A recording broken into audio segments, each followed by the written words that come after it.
For American citizens, January 20th, 2025 is Liberation Day. In everything we do, my administration will be inspired by a strong pursuit of excellence and unrelenting success. America will reclaim its rightful place as the greatest, most powerful, most respected nation on earth. I am with you. I will fight for you. The motto of the United States of America is E pluribus unum. Out of many, one. That's diversity.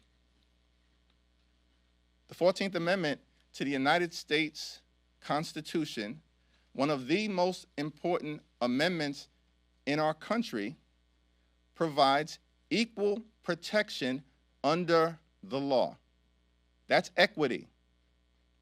In this country, we pledge allegiance to the flag of the United States of America, a flag that we just presented to the new president and vice president. And in that pledge, we promise one nation under God, indivisible, with liberty and justice for all. ALL. That's inclusion.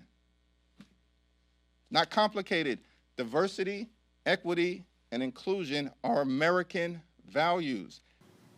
I pledge allegiance to the flag of the United States of America and to the republic for which it stands, one nation, under God, indivisible, with liberty and justice for all.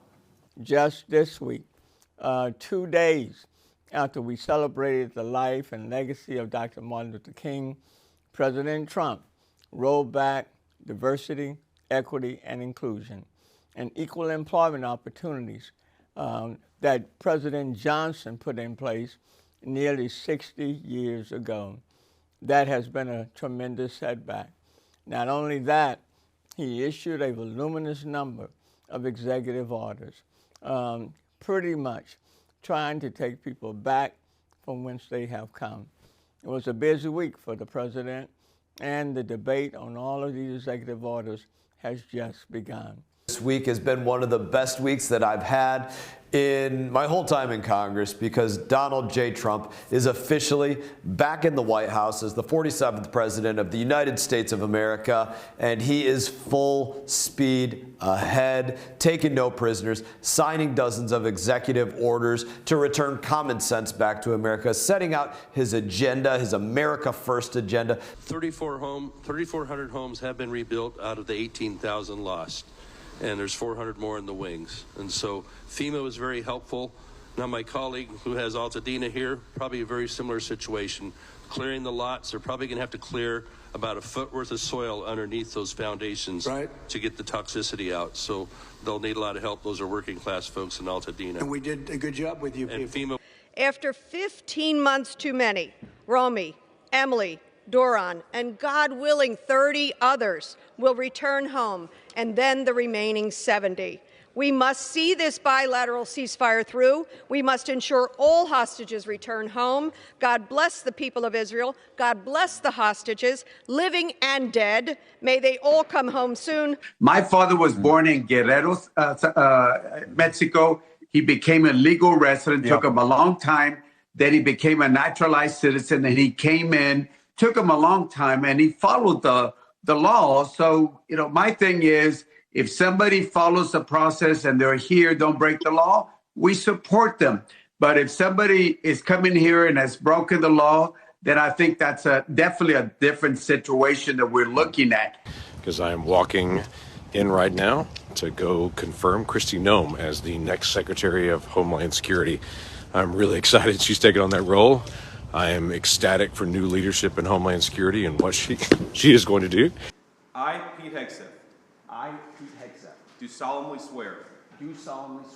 That I will support and defend the Constitution of the United States. Against all enemies, foreign and domestic. That I will bear true faith and allegiance to the same. That I take this obligation freely. Without any mental reservation or purpose of evasion. and that I will well and faithfully discharge and that I will well and faithfully discharge the duties of the office on which I am about to enter. the duties of the office of which I am about to enter. So help you God. So help me God. Congratulations, Mr. Secretary. Two, we have to prevent a $4 trillion tax increase that will go into effect if Congress fails to act. And third, we need to address the reckless spending that we saw run roughshod during the 4 years of the Biden administration, and in particular, prevent those policies from continuing. This is not about spurring energy security in America. It's about giving billionaires and millionaires and multinational oil and gas companies kickbacks for their campaign donations. I think it's important for folks to remember that Donald Trump literally invited oil and gas executives to Mar-a-Lago just a few months ago and actively solicited $1 billion in campaign donations in exchange for removing us from the Paris Accords, as well as basically destroying the clean energy initiatives that the Biden administration did. And guess what?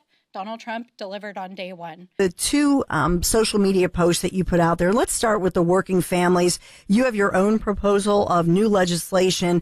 What do you want to do here, and what do you hope to accomplish? Sure. Well, we have a tremendous opportunity in front of us with the House, the Senate, and the White House all lined up. We know that one of the biggest pieces of legislation that we are going to be moving is what we call reconciliation. And what that is, just to explain it to everybody, is that it's a piece of legislation relating to budget and taxation. And the reason it's our most significant opportunity is because it's the one piece of legislation that only requires 50 votes to get passed in the Senate. So you don't need the 60 votes like you do on a lot of other policy things, but you're constrained to only items relating to budget and taxation.